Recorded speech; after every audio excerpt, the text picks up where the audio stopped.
from Spirit of the Lotus. And I was looking to put up a live Facebook, and apparently they've changed the whole settings and everything. So I couldn't figure out how to use it. I'm going to have to look at it in a little while. Anyways, I wanted to come to you today to speak on this day about fear. It doesn't matter where the fear is coming from.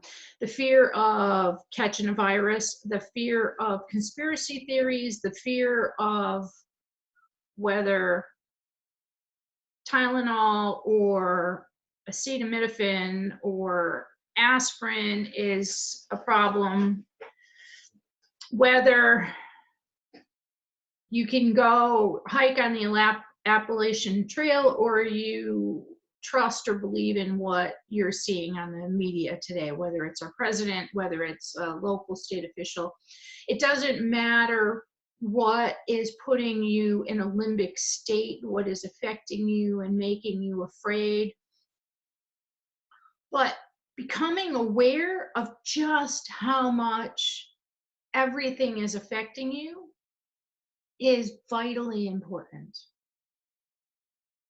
The one thing that I know with all the training in the 15 years of getting treated, getting trained, learning, expanding, becoming more enlightened is that the more I know I know nothing.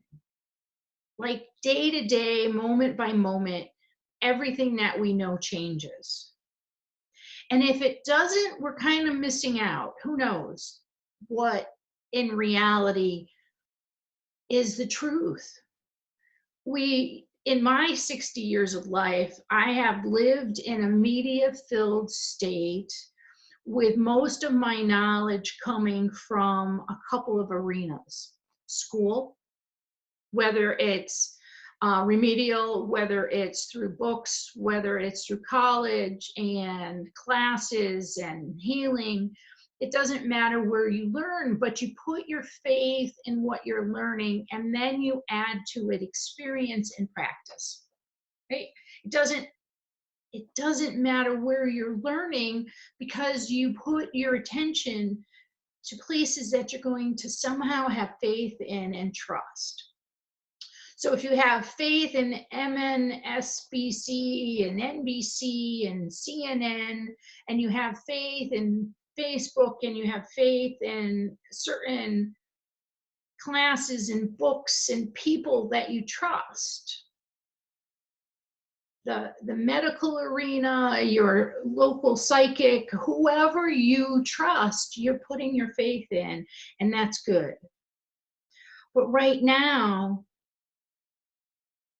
our immune system is being seriously compromised in several ways.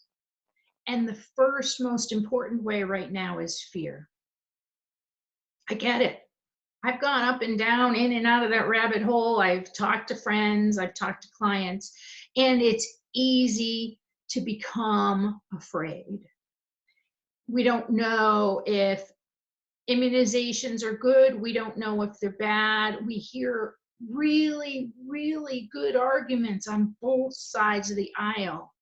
And I'm not here to say one is better than the other. Again, I'm here to say the more I learn, the more I know, the more I know nothing. So honestly, all I really want you to do is breathe. Really come into your own and sit with your feet on the floor and breathe. Breathe in fresh air. Look at the daffodils that are coming up in Columbia, Connecticut. Look at whatever's blooming where you are. Become aware of how simple it is for the little ones to play. Even when their playgrounds have been shut down, they'll find a way to play. A stick is all they need, usually, a mud puddle. And if it isn't the virus, maybe it's the earthquakes and it's the tornadoes. We really don't know, right? So if you're home and you have the luxury of having some time to do whatever you want to do, if you have the luxury of working from home, even though it might be stressful, breathe.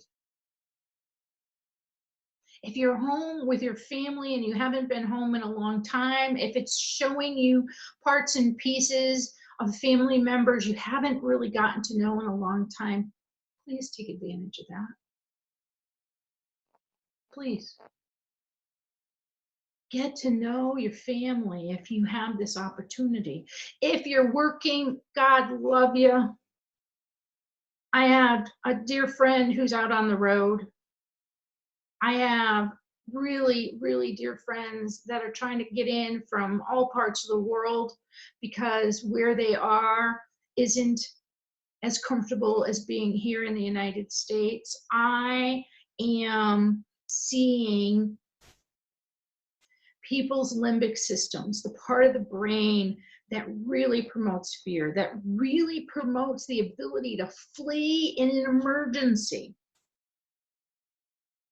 become activated. But the problem with that activation is that your digestive system doesn't work, your immune system doesn't work, you can't nourish yourself.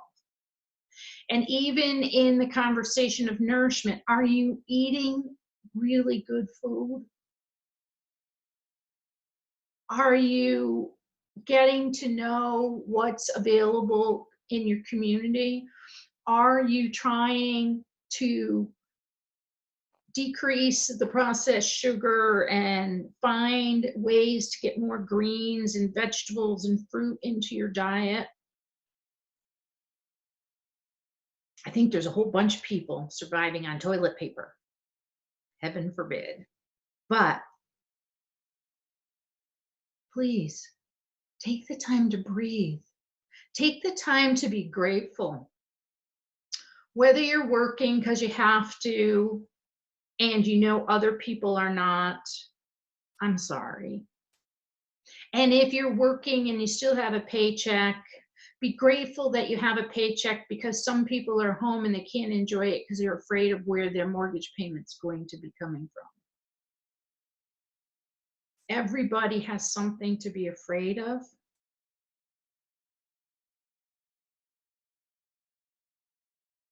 But if there's one thing you can do for your immune system, let's get into gratitude and love.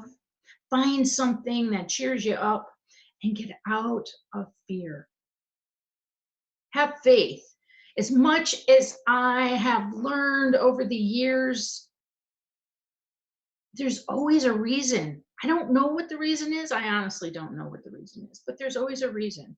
So whether it is the virus, whether it's the lack of food, the lack of toilet paper, conspiracy theories, a person in the political arena that's really got your goat, just stop and be kind and be loving and send prayers and have faith.